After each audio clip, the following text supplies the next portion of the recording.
Assalamualaikum warahmatullahi wabarakatuh. Waalaikumsalam warahmatullahi wabarakatuh. Salam Om Swastiastu, nama budaya, salam kebajikan.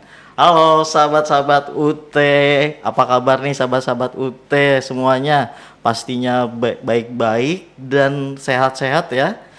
Untuk hal tersebut, perkenalkan nama saya Ida Hamdwi Wardana sebagai selaku host pada hari ini lagi. Jangan pernah bosan untuk ketemu saya lagi.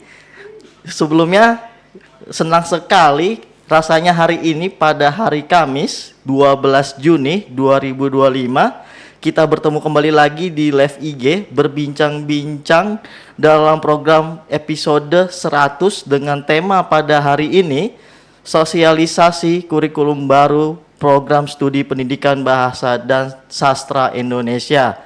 Sebelumnya di sini sudah ada narasumber kami yang cukup cantik sekali. Waduh. Mari kita sambut ada Ibu Nunung Supratmi SPD MPD selaku Ketua Program Studi Pendidikan Bahasa dan Sastra Indonesia pada FKIP. Halo Ibu Nunung. Halo, selamat siang. Selamat siang Ibu Nunung. Sebelumnya silakan Ibu Nunung untuk disapa-sapa terlebih dahulu untuk sahabat UT-nya. Ya. Assalamualaikum warahmatullahi wabarakatuh. Waalaikumsalam. Selamat siang sahabat UT. Kita bertemu pada acara sosialisasi ya. Benar. Ya, sosialisasi ini khususnya untuk program studi pendidikan bahasa dan sastra Indonesia. Tetapi tidak apa-apa walaupun bukan dari prodi bahasa Indonesia, silahkan untuk mengikutinya. Baik. Mungkin nantinya akan ada tertarik dengan prodi bahasa Indonesia dan ada yang mau pindah ke prodi pendidikan bahasa. Untuk tersebut Ibu, silakan untuk yang program studi profil program studi pendidikan dan sastra bahasa Indonesia profilnya seperti apa Ibu Nunung? Iya, sebelum sampai ke profil mungkin saya perkenalkan diri dulu ya. Silakan untuk tentang prodi pendidikan bahasa dan sastra Indonesia. Nah, untuk prodi pendidikan bahasa Indonesia mungkin ini merupakan salah satu program studi di Fakultas Keguruan dan Ilmu Pendidikan atau disebut FKIP UT. Nah, ini merupakan salah satunya ya di program studi. Alhamdulillah di program studi Pendidikan Bahasa dan Sastra Indonesia ini masyarakat sudah percaya kepada program studi Pendidikan Bahasa Indonesia. Ini mahasiswanya cukup luar biasa. Ya, ini untuk semester lalu aja sudah hampir udah sampai 3.000 lebih. Wah, gitu ya. Luar biasa. Jadi teman-teman yang ingin bergabung ke prodi PEBIN, namanya kalau disingkat PEBIN lebih singkat ya. Dari prodi PEBIN, jadi tidak perlu khawatir karena teman-teman di prodi PEBIN sudah cukup banyak, sudah 3.000 dan alhamdulillah juga akreditasinya sudah B dan ini kami sedang menunggu ya, sedang akreditasi kembali.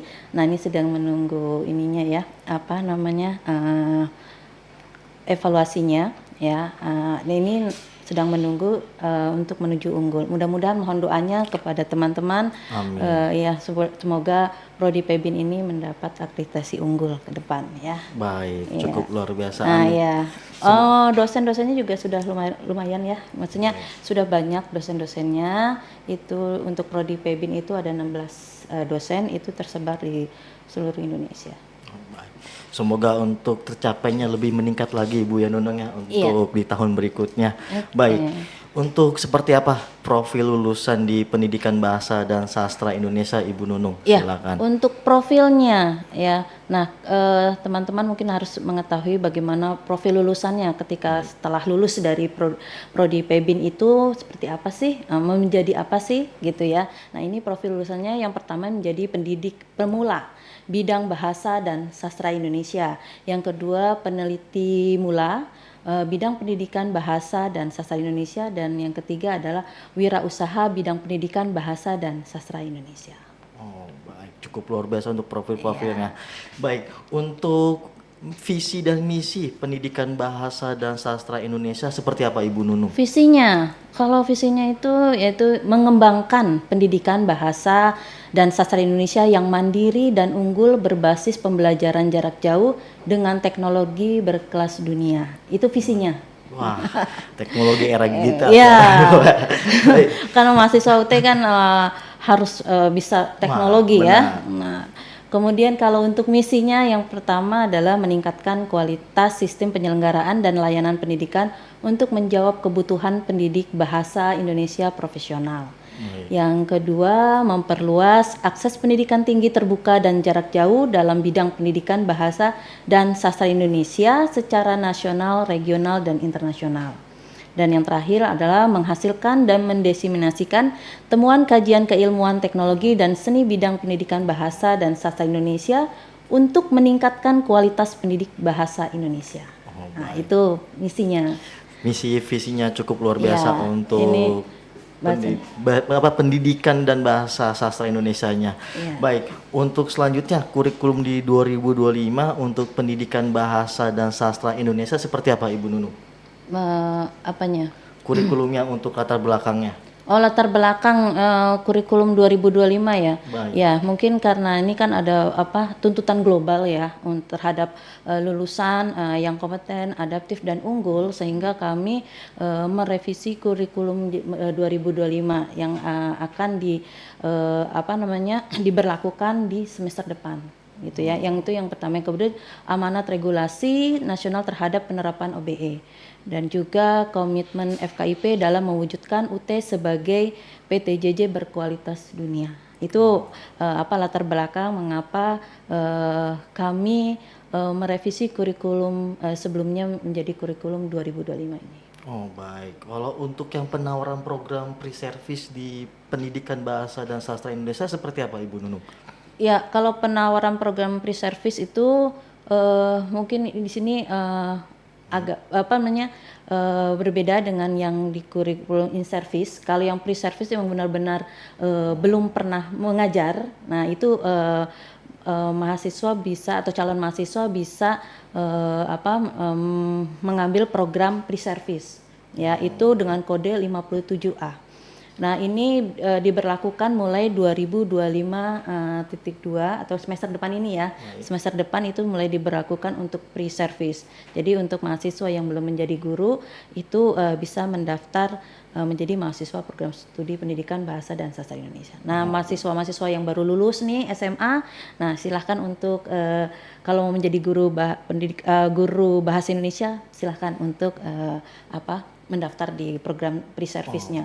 Jadi untuk yang calon-calon mahasiswa yang masih bingung untuk kuliah di mana dan ingin menjadi guru, silakan saja untuk daftar di admisi.stripsia.ut.ac.id dengan pendidikan bahasa dan sastra Indonesia Ibu Nunung. Baik.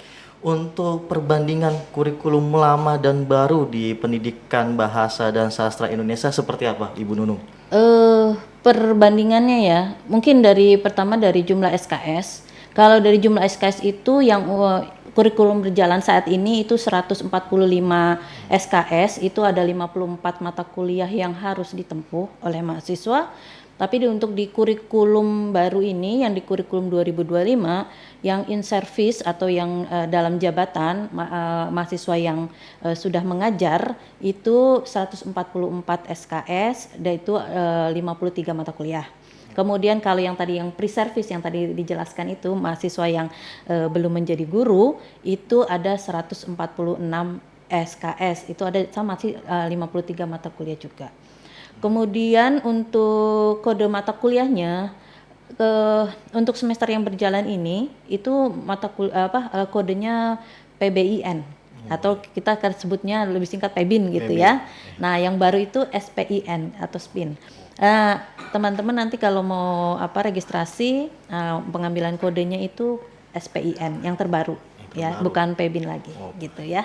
Kemudian ada jumlah mata kuliah pilihan. Nah, untuk jumlah mata kuliah pilihan untuk semester berjalan ini itu tidak ada mata kuliah pilihan, tetapi karena untuk semester kurikulum baru itu ada mata kuliah pilihan. Itu ada 6 SKS. Jadi mahasiswa harus wajib mengambil 6 SKS dari beberapa mata kuliah yang kami sediakan. Ya, yaitu ada paling tidak kalau satu SKS satu mata kuliah 3 SKS berarti harus menempuh 2 mata kuliah gitu. ya. Itu dari mata kuliah pilihan.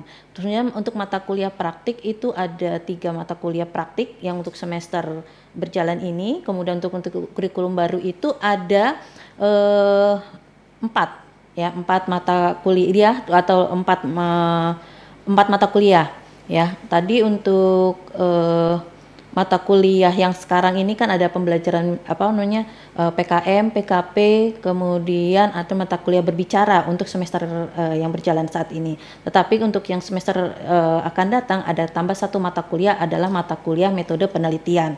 Nah, itu yang untuk pre-service dan in-service mungkin ada sedikit perbedaan untuk mata kuliah praktik. Kalau untuk mata kuliah yang pre-service yaitu ada mata kuliah pembelajaran mikro, ada keterampilan berbicara, pengenalan lapangan persekolahan, kemudian metode penelitian. Itu untuk yang mata kuliah untuk yang mahasiswa pre-service. Kalau yang in-service itu hanya ada 3 mata kuliah, pemantapan kemampuan mengajar, keterampilan berbicara, dan metode penelitian.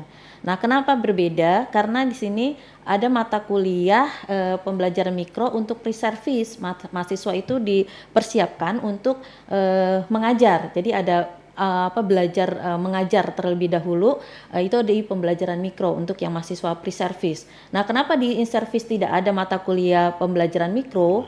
Itu karena mahasiswa yang in-service itu sudah mengajar, jadi mereka tidak perlu belajar secara belajar pemula itu tidak perlu karena yang ada mata kuliah pemantapan kemampuan mengajar. Nah, dia hanya memantapkan saja apakah mereka sudah pernah mengajar, jadi lebih memantapkan bagaimana cara mengajar yang lebih baik begitu. Nah, itu kalau di mata kuliah di pre-service itu ada pengenalan lapangan persekolahan karena memang mereka kan harus mengenal dulu bagaimana lapangan persekolahan di lapangan gitu ya, sekolah itu seperti apa, bagaimana lingkungan sekolah, bagaimana mengajar. Nah, itu perlu. Nah, untuk in-service tidak ada mata kuliah pengenalan lapangan persekolahan karena memang mereka kan sudah mengajar gitu. Adanya ya tadi pemantapan kemampuan mengajar gitu ya. Baik. Kalau untuk yang praktikum ini, untuk yang pendidikan bahasa dan sastra Indonesia itu ada yang offline atau online praktikumnya mata kuliahnya? Kalau bahasa Indonesia itu tidak ada mata kuliah praktikum. Adanya mata kuliah praktik. Kalau praktikum itu biasanya di IPA gitu ya, maksudnya.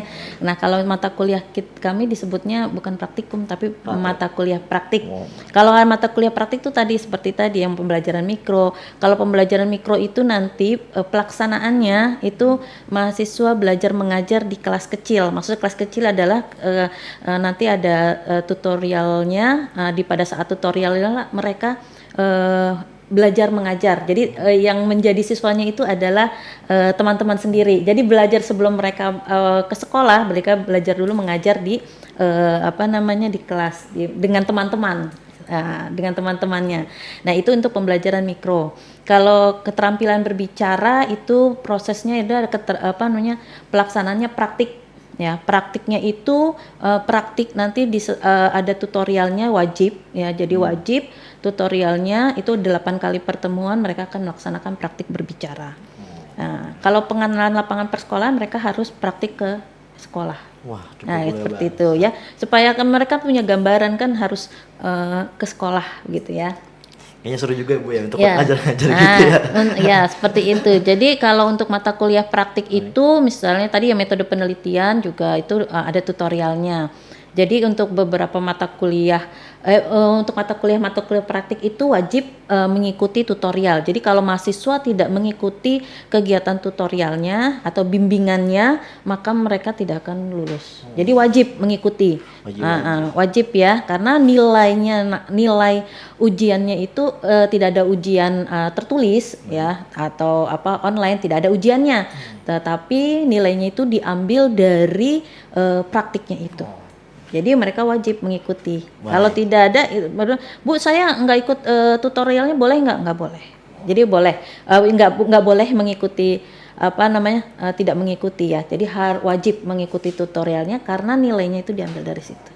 Baik, jadi untuk tersebut harus wajib mengikuti. Jadi untuk sahabat-sahabat UT yang ingin minat di pendidikan bahasa dan sastra Indonesia. Baik, untuk komponennya, untuk pre-service dan in-service untuk pendidikan bahasa dan sastra Indonesia seperti apa, Ibu Nunung?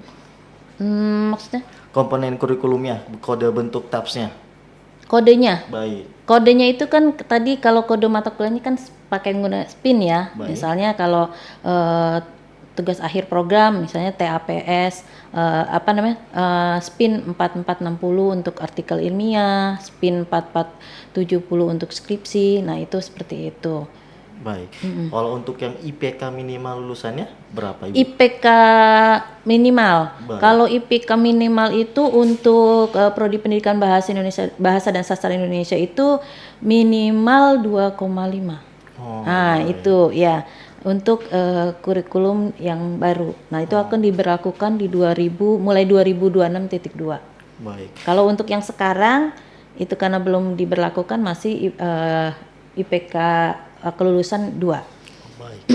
Dan untuk kode dan nama mata kuliah pesyarat TAPS di pendidikan bahasa dan sastra Indonesia seperti apa, Ibu Nunung? Oh ya, untuk prasyarat ya. Oh, nah ini kalau teman-teman nanti ikut tugas akhir program itu memang ada persyaratannya gitu ya. Yang pertama untuk mahasiswa pre-service itu harus sudah menempuh mata kuliah pengenalan lapangan persekolahan, kemudian penelitian tindakan kelas, kemudian mata kuliah strategi pembelajaran bahasa Indonesia, kemudian mata kuliah evaluasi pembelajaran bahasa Indonesia, dan mata kuliah metode penelitian. Nah, itu untuk yang pre-service. Kalau untuk yang in-service itu ada mata kuliah pemantapan kemampuan mengajar, kemudian mata kuliah penelitian tindakan kelas, kemudian mata kuliah strategi pembelajaran bahasa Indonesia, kemudian mata kuliah evaluasi pembelajaran bahasa Indonesia, dan yang terakhir metode penelitian. Nah, itu semua mata kuliah itu sudah harus ditempuh oleh mahasiswa. Oh, baik, tempuh dan harus lulus. Ya, kalau itu harus ada beberapa yang harus minimal B gitu ya. Oh, baik. Jadi untuk persyaratan TAPS itu tersebut harus lulus dan harus ditempuh jadinya untuk Ya. tersebut. Baik, untuk kesetaraan mata kuliah pendidikan bahasa dan sastra Indonesia seperti apa, Ibu Nunung? Kesetaraannya. Baik. Nah, ini kalau berbicara kesetaraan, jadi mahasiswa itu harus tidak perlu khawatir ya, Bu. Bagaimana nih kalau mata kuliahnya di kurikulum baru? Mungkin sudah ada yang intip-intip ya di katalog gitu ya. Kok mata kuliahnya ada yang sama, ada yang berbeda gitu, ada yang yang di awal tidak ada, sekarang kok ada, bagaimana Bu gitu ya. Nah, itu teman-teman tidak perlu khawatir. Apa yang sudah ditempuh oleh teman-teman itu sudah pasti akan disetarakan di mata kuliah yang baru. Di prodi pendidikan bahasa dan sastra Indonesia juga tidak terlalu banyak yang perubahan mata kuliah, hanya beberapa saja yang mata kuliah ada perubahan dan ada penambahan mata kuliah, tetapi tidak perlu khawatir, semua mata kuliah yang sudah ditempuh oleh teman-teman di kurikulum lama itu tidak akan hilang. Ada misalnya kesetaraan gini. Di yang lama itu ada pengantar pendidikan, yang di kurikulum baru juga ada pengantar pendidikan. Itu sama-sama 3 SKS. Jadi ya disetarakan. Jadi kalau sudah menempuh pengantar pendidikan, ya otomatis di kurikulum baru dianggap sudah lulus gitu ya. Nah, kalau belum lulus ya itu harus ditempuh. Gitu, kan saya udah pernah menempuh, tapi kalau belum lulus ya harus wajib menempuh. Dan ada mata kuliah misalnya morfofonologi bahasa Indonesia, di kurikulum baru tuh tidak ada, di kurikulum lama itu tidak ada, tetapi di kurikulum baru ada. Itu morfofonologi itu sebetulnya adalah mata kuliah morfologi bahasa Indonesia.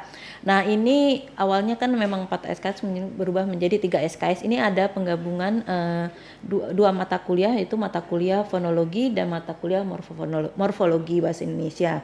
Nah, kalau mahasiswa sudah menempuh mata kuliah morfologi bahasa Indonesia di kurikulum lama, otomatis mata kuliah morfofonologi bahasa Indonesia sudah lulus. Jadi tidak perlu lagi mahasiswa untuk menempuh mata kuliah morfofonologi, walaupun disebutnya baru gitu ya. Itu tidak perlu lagi. Nah, misalnya ada mata kuliah, Bu, kan di kurikulum baru itu tidak ada mata kuliah pengajaran BIPA. Itu tidak ada. Tetapi di kurikulum lama itu di kurikulum lama tidak ada, tetapi di kurikulum baru tuh ada. Nah, itu bagaimana Bu? Kok kami harus menempuh gitu.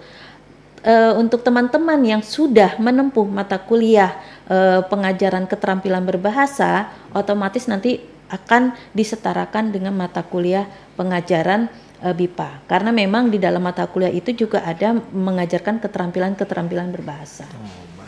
Jadi tidak perlu khawatir, kami sudah menempuh pengajaran keterampilan bahasa kok tidak ada di kurikulum baru, kok mata kuliah itu nggak ada, kami nggak ada menemukan itu Bu, gitu kan.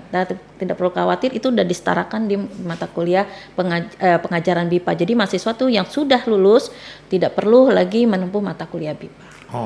Itu gambaran untuk kesetaraan gitu ya. Jadi tidak perlu khawatir untuk hal tersebut karena sudah di kesetaraan untuk mata kuliah pada sistem tersebut, Ibu. Iya, di sistem tuh otomatis kami sudah menentukan mata kuliah ini akan disetarakan dengan mata kuliah apa gitu. Ya seperti tadi contohnya seperti itu. Jadi kami di prodi itu berdasarkan keilmuannya, itu nanti akan kita setarakan berdasarkan keilmuannya gitu. Baik, kalau untuk yang layanan bantuan belajar di Fakultas Pendidikan Bahasa dan Sastra Indonesia seperti apa Ibu Nunung? Layanan bantuan belajarnya? Baik. Nah, kalau layanan bantuan belajar sih sebetulnya kami banyak sekali ya layanan bantuan belajarnya. Itu ada tutorial online gitu ya, Tuton, ada Praton ya, ada Tuwebnya, ada TTM dan sebagainya ya. Nah, itu ada. Nah, untuk layanan bantuan belajar untuk mata kuliah, beberapa mata kuliah praktik itu tidak perlu khawatir gitu ya. Karena praktiknya di mana ya pada saat mereka dibimbing pada saat tutorial yang seperti saya jelaskan tadi, wajib tadi ya. Nah, untuk pembelajaran mikro itu layanan bantuan belajarnya itu ada praktik tuton namanya atau disebut praton. Itu 8 asinkronus dan 4 kali sinkronus. Nah, atau disebut webnya gitu. Dan juga ada TTM-nya. Kemudian PLP itu juga sama, bantuan belajarnya itu ada pratonnya 8 asinkronus, 4 kali sinkronus, TTM atau TWEB. Kemudian kita kerjasama dengan sekolah mitra untuk mereka ke lapangan untuk yang PLP ya, karena mereka kan harus praktik ke lapangan. Kemudian untuk PKM, pemantauan kemampuan mengajar itu juga sama. Bentuknya dengan PLP, ada pratonnya, kemudian juga kerjasama dengan sekolah, ya sekolah mahasiswa itu sendiri. Jadi nanti praktek yang untuk mahasiswa PKM yang mengikuti mata kuliah PKM juga harus ke lapangan, ya ke sekolah maksudnya. Kemudian untuk TAPS sama, itu juga ada praton, praktik, jadi bimbingannya melalui praktik online, itu 8 asinkronus, 4 sinkronus. Kemudian yang untuk praktikum, kita nggak punya praktikum ya, yang di lab tidak ada. Kemudian untuk mata kuliah berbicara atau speaking ya, mata kuliah namanya mata kuliah berbicara itu mata kuliah praktik, itu praton, seperti saya jelaskan. Nah, ini yang berbeda, karena dia akan pratonnya itu tuwebnya 8 kali. Ya, jadi asinkronusnya juga 8 kali dan tuwebnya 8 kali gitu ya. Karena mereka harus praktik setiap sesi itu ada praktiknya. Jadi ini yang berbeda. Kalau yang lain kan 4 kali tuweb, yang ini 8 kali tuweb. Kemudian ada mata kuliah berpraktik, kita belum ada untuk yang mata kuliah berpraktiknya. Kalau yang konseptual itu kami memberikan layanan bantuan bertuton, pelaksanaan tuton. Ya. Baik.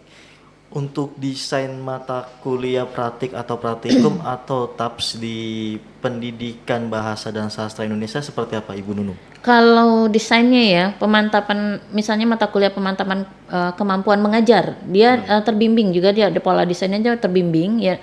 Mereka dibimbing mahasiswa melalui seperti tadi saya jelaskan melalui praktik tutornya itu praton. Jadi nanti dibimbing oleh para tutornya. Dan itu nilainya 100% diambil dari nilai mata kuliah itu diambil dari 100% nilai praktiknya itu ya. Jadi tanpa UAS. Kemudian sama pembelajaran mikro itu terbimbing juga melalui praktik online, yaitu seperti saya tadi nanti mereka akan praktik mengajar di kelas tutonnya mereka, di kelas tuwebnya mereka. Kemudian tuh nilainya juga 100% ya, nilai praktik, jadi tidak ada UASnya. PLP sama, ya, terbimbing melalui praktik online juga. Nah, ini kalau yang untuk PLP itu ada laporannya. Kalau yang tadi PKM dengan pembelajaran mikro itu kan tidak ada tidak seperti PLP ya. Dia harus menggunakan laporan. Jadi nilainya itu 60% dari praktik dia di sekolah, kemudian 40%-nya itu adalah nilai laporan. Juga tanpa UAS. Nah, untuk keterampilan berbicara sama, itu terbimbing 8 kali TUEP, kemudian nilainya adalah 100% nilai praktik, tidak ada UAS. Jadi tidak ada UAS ya, teman-teman, untuk yang mata kuliah berbicara. Nah, kalau metode penelitian itu sama, terbimbing melalui praktik online juga, itu dengan nilainya juga 100% nilai dari proposal penelitian. Jadi di akhir mata kuliah ini berbeda ya. Untuk metode penelitian itu adalah nilainya itu diambil dari proposal penelitian yang dibuat oleh teman-teman nanti. Begitu. Kalau untuk yang skripsinya? Oh ya, yang skripsi sama terbimbing ya melalui online juga, dan itu 100% nilai dari laporan penelitiannya. Kalau mereka mengambil skripsi. Jadi tapi jangan untuk skripsi ya. Skripsi itu mungkin menjadi gambaran sedikit untuk skripsi untuk mahasiswa yang in service itu sama seperti mereka mengikuti mata kuliah PKP. Kalau yang service mereka melakukan penelitian keilmuan di bidang pendidikan bahasa dan sastra Indonesia. Nah, itu nilainya hanya sampai pada laporan penelitian saja. Suka banyak nanya nih Bu Nunung. Skripsinya seperti apa? Apakah ada sidangnya atau seperti apa? Oh iya, ya. Ini juga banyak sekali pertanyaannya. Pada panik semua. Panik nih, apalagi mahasiswa yang sekarang sedang berjalan ya, bukan mahasiswa baru gitu yang dulu kan nggak ada skripsi, sekarang ada skripsi, bagaimana gitu ya. Nah, jadi tidak perlu khawatir teman-teman, skripsinya itu tidak ada kayak ujian sidangnya ya di tatap muka. Jadi nanti penilaiannya diambil dari laporan penelitian mahasiswa yang melalui bimbingannya itu ya, karena mereka nanti dibimbing ya untuk melaksanakan penelitian sampai dengan mereka membuat laporan penelitiannya. Nah, itu nanti akan penilaiannya itu adalah penilainya akan menilai laporan penelitian dari teman-teman mahasiswa. Jadi tidak perlu khawatir. Mungkin khawatirnya adalah gimana sidangnya gitu ya. Jadi untuk di Prodi Pebin untuk skripsinya tidak ada sidang. Ya. Baik. Jadi sudah terjawab untuk sahabat-sahabat tidak perlu khawatir dan tidak perlu panik. Baik. Ya. Untuk desain mata kuliah praktik di pendidikan bahasa dan sastra Indonesia seperti apa Ibu Nunung? Ya, kalau desainnya sama seperti tadi yang saya sudah jelaskan ya, bahwa untuk mata kuliah praktik itu ada pembimbingan praktik melalui online. Nah, itu ada webnya. Itu kalau untuk beberapa mata kuliah PKM, pembelajaran mikro, PLP, metode penelitian itu ada bimbingan webnya itu selama 4 kali web. Nah, itu seperti tadi ya saya sudah jelaskan 4 kali web. Nah, untuk mata kuliah berbicara itu 8 kali web. Jadi seperti itu ya desain mata kuliahnya. Dan seperti tadi nilainya itu 100% nilai praktik. Oh, baik. Jadi tidak ada UAS-nya. Baik. Nah. Jadi untuk tersebut praktik untuk hal tersebut dari fokusnya dari praktik tidak ada UAS-nya seperti itu. Ya, jadi tidak ada UAS-nya. Jadi kalau misalkan bisa boleh nggak ikut bimbingan ya tidak bisa karena selama bimbingan itulah nanti ada penilaiannya dari tutornya, terutama dari praktik-praktiknya. Baik. Untuk komposisi penilaian mata kuliah di pendidikan bahasa dan sastra Indonesia seperti apa, Ibu Nunung? Baik, silakan. Untuk tersebut mohon ditunggu sahabat-sahabat UT untuk narasumbernya minum terlebih dahulu. Mohon maaf ini. Ya, soalnya banyak banget ibu pertanyaannya Bu ya. Ya. Daripada nanti saya kesedek dulu ya. Untuk komposisinya seperti apa? Kalau komposisi nilai untuk mata kuliah non praktik. Nah, itu untuk tutorial 30%, tutorial online-nya, kemudian UAS-nya itu 70%.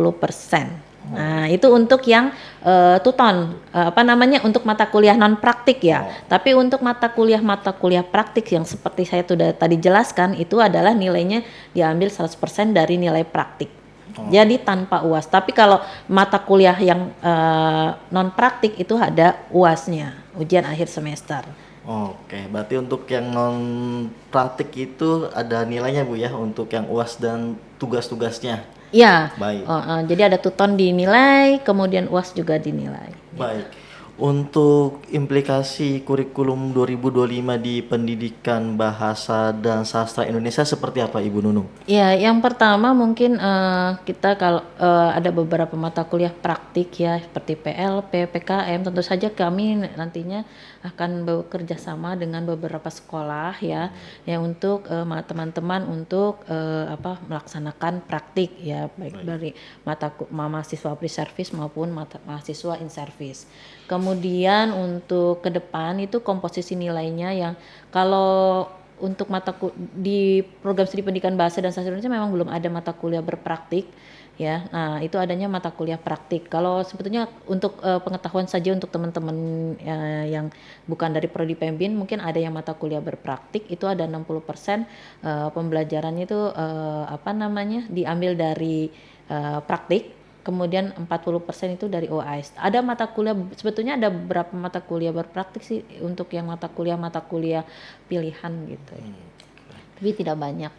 Sebenarnya untuk yang mata kuliah praktik-praktikum ini sudah jelaskan tadi ya, 100% dari nilainya dari praktik. Nah, untuk metode penelitian dari nilai proposal, kalau untuk yang TAPS itu nilai 100% dari skripsinya atau artikel ilmiahnya.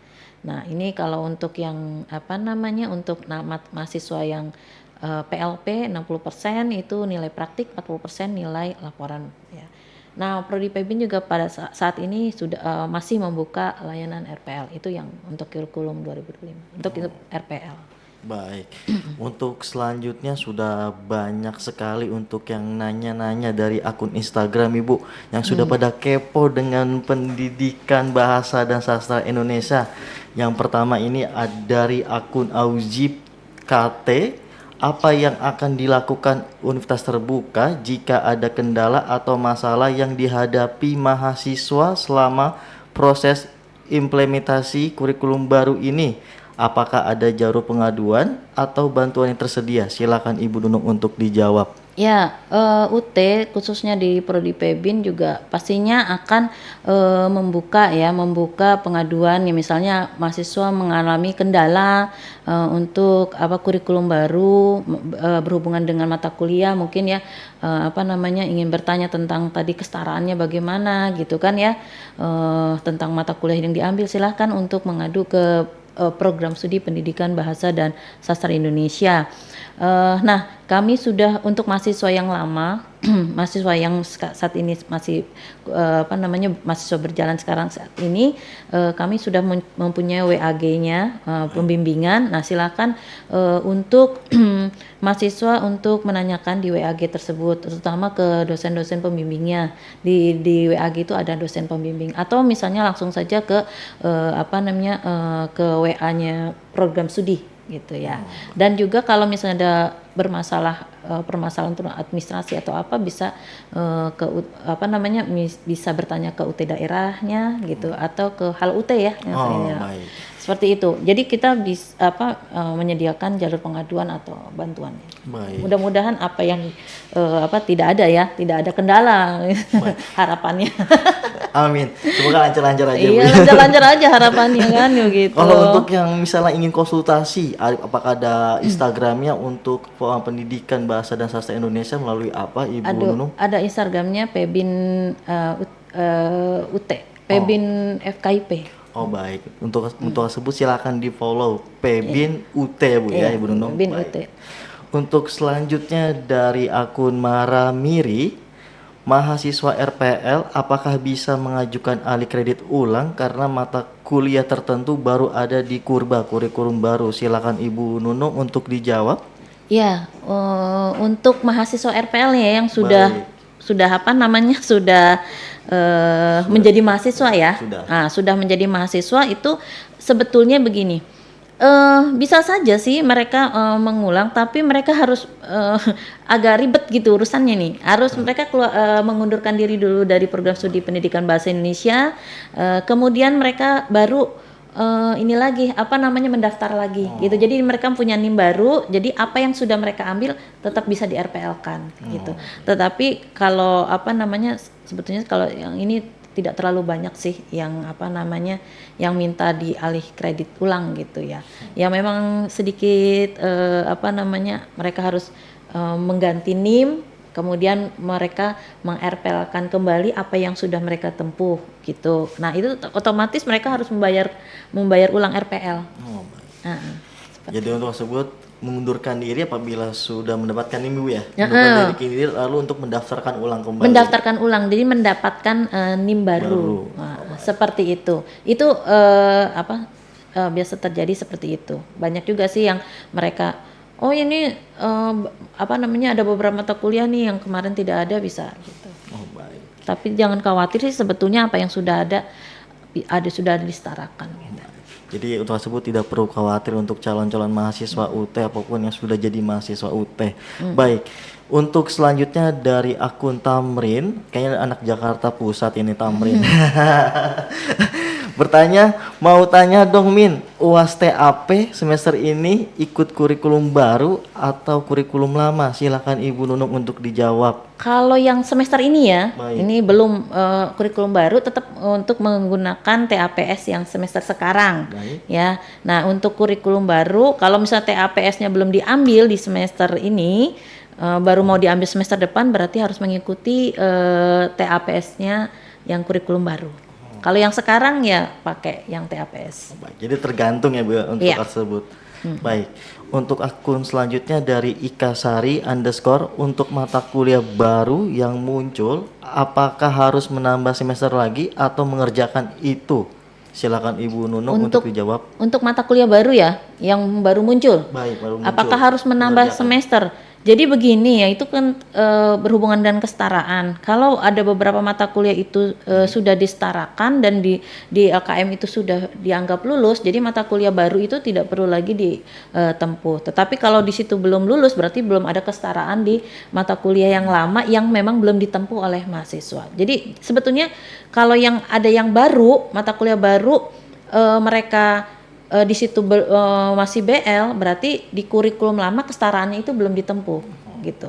Jadi kalau yang sudah ditempuh otomatis tidak akan ditempuh pasti akan di mata kuliah kesetaraan itu pasti akan lulus. Seperti contoh tadi ya, misalkan di situ ada mata kuliah baru pengajaran BIPA di mata kuliah di baru ya, kurikulum baru. Nah, di kurikulum tidak ada. Tapi dia disetarakan dengan mata kuliah pengajaran keterampilan berbahasa. Kalau mahasiswa itu sudah mengambil mata kuliah keterampilan berbahasa dan lulus, otomatis mata kuliah pembelajaran BIPA tidak perlu ditempuh. Tetapi kalau mahasiswa belum menempuh mata kuliah pengajaran keterampilan berbahasa, otomatis di kurikulum baru itu mereka harus tempuh. Jadi untuk tersebut harus dicek dulu ya? Dicek dulu. Oh, mata kuliah ini nanti bisa. Kalau misalnya Bu, ini ada permasalahan, bisa ditanyakan ke program studi. Baik. Tentang kesetaraan ya. Untuk akun Ikan Sari, dicek lagi nilainya apakah nilai baik atau tidak. Dicek kembali untuk hal tersebut ya. Dari akun Ikan Sari. Baik, untuk selanjutnya dari akun Ita, jelaskan Min, apa bedanya skripsi, artikel ilmiah sama proyek, gambarnya seperti apa prosesnya? Silakan Ibu Nunung untuk dijawab. Ya, untuk skripsi, skripsi kalau untuk di prodi Pebin, untuk mahasiswa yang in service itu mungkin sama dengan PKP. Jadi kalau teman-teman mahasiswa ini sudah lulus PKP dan Karil itu sudah lulus, otomatis TAPS-nya sudah lulus. Jadi tidak perlu lagi menempuh mata kuliah TAPS. Tapi kalau yang belum, mahasiswa harus mengambil skripsi. Dan bagaimana bentuknya seperti PKP itu. Jadi mereka ada bimbingannya seperti itu. Nah, kalau yang untuk karya ilmiah, mahasiswa yang menempuh yang mau mengambil mata kuliah karya ilmiah, tugas akhirnya adalah karya ilmiah, itu bisa mereka mengambil karya ilmiah dengan minimal karya ilmiah itu sudah terbit di jurnal Sinta 4. Seperti itu. Nah, kalau memang itu bisa. Tapi kalau belum ada artikel yang terbit, mereka bisa mengambil mata kuliah karya ini dengan bimbingannya. Ada bimbingan, dan itu nanti setelah dibimbing mereka harus dipublikasikan seperti itu. Jadi tuh untuk 3 mata kuliah tersebut pilihannya Bu untuk Itu yang untuk yang di prodi PEBIN itu baru kami untuk TAPS itu baru skripsi dan karya ilmiah. Untuk proyek itu di prodi PEBIN belum ada. Tapi kalau proyek itu mungkin membuat sesuatu gitu ya. Itu mungkin misalnya mahasiswa teknologi pendidikan membuat proyek tentang belajar. Media-media pembelajaran ya, seperti itu mungkin ya untuk yang project itu seperti itu. Tapi kalau di prodi PEBIN belum ada untuk yang project. Oh, baik. Jadi untuk yang project belum ada di PEBIN ya Bu ya untuk Ya, tersebut, baru Ibu. skripsi dan artikel Baik. ilmiah. Untuk selanjutnya dari akun Aku Anissa. Halo Min, untuk kurikulum baru ini apa dampaknya untuk kami mahasiswa lama? Apakah ada kemungkinan mahasiswa SIPAS jumlah semesternya jadi bertambah dari yang seharusnya? Silakan Ibu Nunung untuk dijawab. Ya, untuk mahasiswa SIPAS di kurikulum baru kan ada beberapa mata kuliah tambahan dan sebagainya ya. Baik. Tadi ya, apakah akan jumlah semesternya akan bertambah? Tidak akan bertambah gitu. Karena jumlah mata kuliah yang harus ditempuh juga kan tadi untuk yang mata kuliah yang berjalan, kurikulum berjalan kan 54 SKS. Yang untuk yang mata kuliah kurikulum yang baru kan 53 SKS. Jadi tidak menambah mata kuliah yang harus ditempuh. Jadi tidak ada penambahan semester. Oh, baik. Jadi untuk akun Aku Anissa tidak perlu khawatir, tidak ada penambahan untuk tersebut Ibu Nunung ya, Iya. untuk tersebut. Baik. Untuk selanjutnya dari akun Putra Bangsa, aja anak Putra Bangsa ini luar biasa akunnya. Ingin bertanya, saya semester 8 tapi kok disuruh registrasi lagi mata kuliah yang sudah pernah ditempuh. Itu bagaimana ya Pak? Silakan untuk tersebut Ibu Nunung dijawab. Ini mungkin ada beberapa. Saya semester 8 tapi kok disuruh registrasi lagi mata kuliah yang sudah pernah ditempuh begitu ya. Baik. Ya itu mungkin yang pertama kalau belum lulus. Nah, kalau belum lulus ya wajib ditempuh gitu ya. Yang kedua, kalau misalnya ada mata kuliah itu kok sudah itu pastinya tidak akan terjadi kalau dia sudah menempuh kemudian dia lulus di kurikulum baru itu harus ditempuh lagi, tidak ada. Nah, udah pastinya sudah pasti mata kuliah yang sudah ditempuh itu tidak akan ditempuh di semester yang baru. Ya, kalau mereka udah lulus semua ya di semester 8 tinggal menunggu TAPS-nya mungkin gitu kan. Oh, baik. Jadi untuk tersebut dicek lagi ya Bu ya. Iya, dicek ulang. Mungkin nanti bisa ditanyakan di program studi mata kuliah apa yang mereka harus tempuh. Padahal di semester sebelumnya sudah pernah ditempuh. Udah dilihat lulus apa enggak gitu ya. Baik. Jadi untuk Putra Bangsa segera untuk dilihat dulu untuk cek-cek nilainya. Baik, tetap semangat Putra Bangsa. Baik. Selanjutnya dari akun Hani Adia. Bagaimana jika karir mengulang di semester berikutnya padahal mata kuliah lain sudah lulus? Apakah bakal ikut kurikulum baru atau hanya menyelesaikan karir untuk mahasiswa RPL non SIPAS? Baik, pertanyaan cukup bagus dari Hani Adia. Silakan. Ya, baik, silakan Ibu.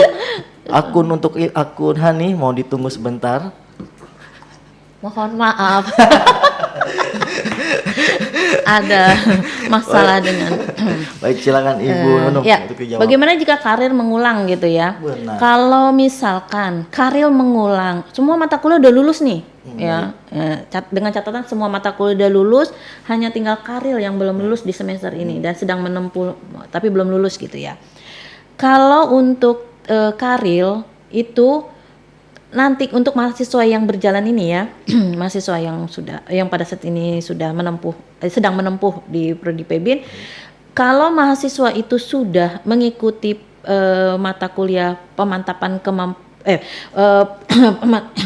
Baik, maaf, mata kuliah PKP baik, itu dan lulus dengan nilai minimal B, itu mereka tidak, untuk di kurikulum baru kan itu kesetaranya dengan TAPS itu ya. Nah itu mahasiswa tidak perlu lagi mengikuti mata kuliah karil gitu, karena nanti kalau di karil itu untuk yang TAPS itu adalah mata kuliah PKP dan karil. Kalau mata kuliah PKP-nya sudah lulus, otomatis untuk TAPS-nya itu sudah lulus. oh baik. Nah, jadi tidak perlu mengulang lagi untuk mata kuliah karil, tinggal menunggu yudisium saja. Kalau semua mata kuliah sudah lulus ya. Baik, jadi untuk tersebut dilihat lagi apakah mata kuliah sudah lulus atau belum. Apabila belum lulus, silakan untuk mengulang dan untuk belajar kembali dari akun Hani. Ya, ini untuk kurikulum baru ya. Oh, Dia baik. yang lama ya, lama ke baru gitu ya. Benar, yang lama dan ke baru. Tapi kalau yang baru nanti belum lulus ya mereka harus ngulang lagi gitu. untuk yang kurang yang baru harus mengulang kembali Bu ya, Nunung. Iya, maksudnya dia baru ya, mahasiswa baru di kurikulum baru. Nah, itu pastinya kalau belum lulus ya Oh baik. wajib ditempuh. Jadi untuk tersebut tinggal dicek untuk di nilai-nilai transkrip nilainya. Iya. Baik. Dari akun selanjutnya dari analisa underscore untuk prodi pendidikan bahasa dan sastra Indonesia ada skripsinya Ibu. Silakan Ibu Nunung untuk dijawab. Untuk skripsi itu kan salah satu dari TAPS ya yang boleh diambil. Ya selain skripsi tadi artikel ilmiah. Jadi silahkan untuk memilih mengambil jalur skripsi apa karya ilmiah. Jadi untuk yang prodi bahasa dan sastra Indonesia sudah ada skripsinya. Tapi ya seperti tadi tidak perlu khawatir. Jadi tidak ada ujian sidangnya. Jadi yang di akhir adalah yang dinilai adalah dari laporan penelitiannya. Jadi penelitiannya yang dinilai. Jadi untuk akun analisa tidak perlu khawatir karena skripsinya tidak ada sidangnya, hanya pelaporan saja Ibu Nunung ya. Laporan penelitian yang sudah dilakukan ya. Baik. Untuk dari akun selanjutnya dari Ajar 13 Prodi Pendidikan Bahasa dan Sastra Indonesia, fokusnya ke apa sih Bu? Saya mau daftar. Wah, ini sudah mau daftar nih Bu. Iya. Baik, silakan Ibu Nunung. Fokusnya. Jadi fokusnya adalah tadi yang seperti tadi profilnya gitu ya. Jadi ketika lulus dari program studi itu mau jadi apa sih? Yang pertama menjadi pendidik pemula.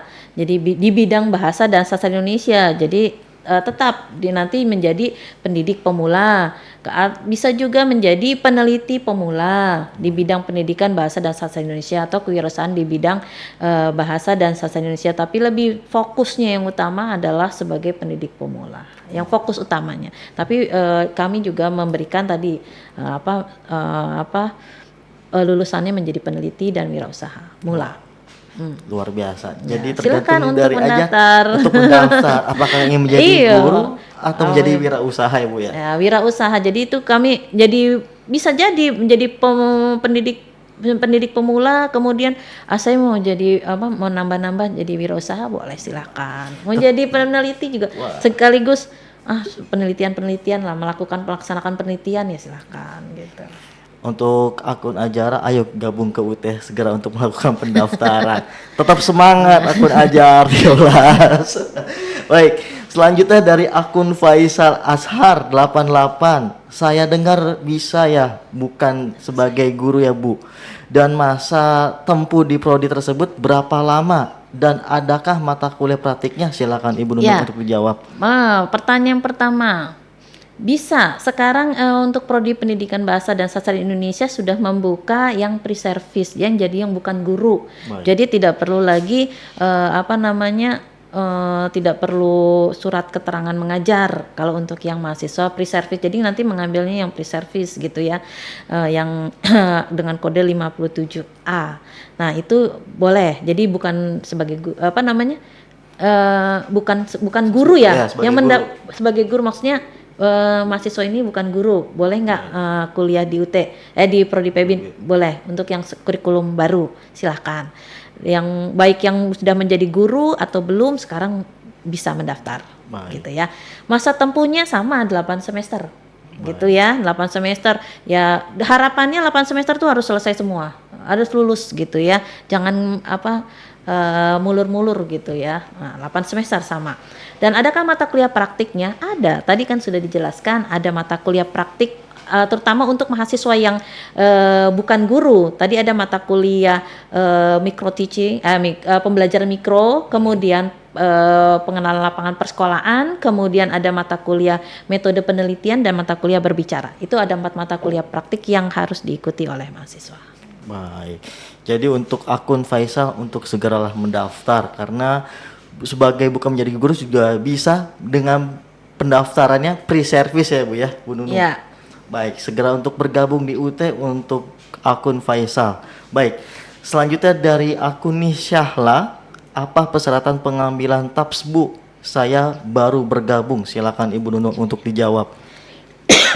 Ya, untuk persyaratan TAP yang pertama itu sudah menempuh mata kuliah tadi yang untuk yang mahasiswa pre-service ya, pengenalan lapangan persekolahan atau PLP, mata kuliah penelitian tindakan kelas, mata kuliah strategi pembelajaran bahasa dan sastra Indonesia, mata kuliah evaluasi pembelajaran bahasa Indonesia dan mata kuliah metode penelitian itu harus sudah ditempuh oleh mahasiswa.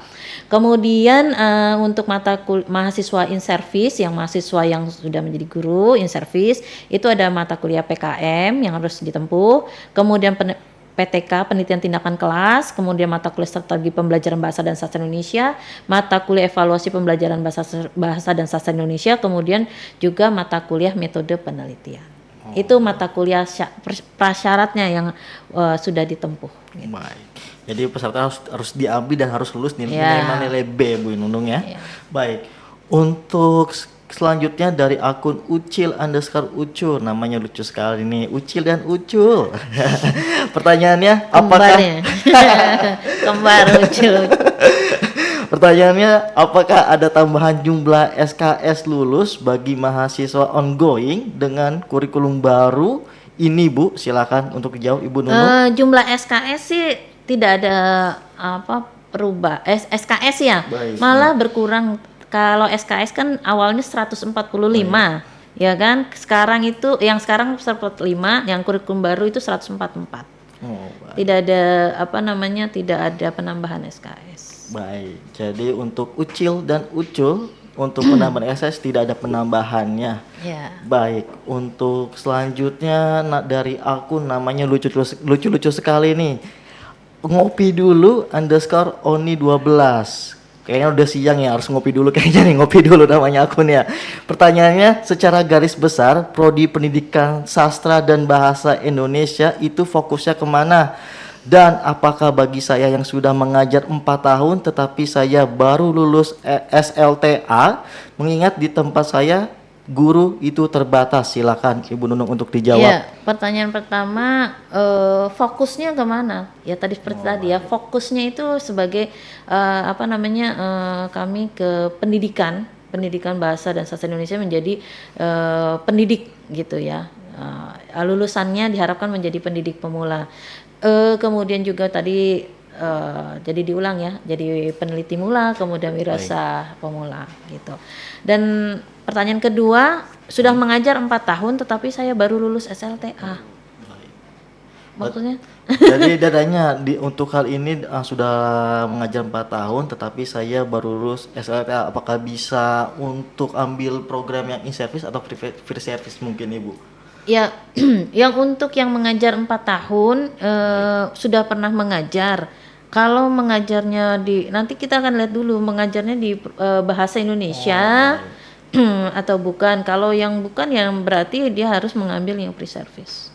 Baik. Apakah mungkin saja kan kalau mengajar di SLTA itu kan minimal S1 ya mengajar atau dia paling tidak sudah lulus SMA. Kalau misalnya di daerah terpencil itu mungkin dia udah lulus lah. Nggak mungkin kan masa mengajar anak SMA mengajar SMP gitu atau mengajar SMA lagi gitu ya. Paling tidak kalau dia sudah lulus SMA, dia udah pernah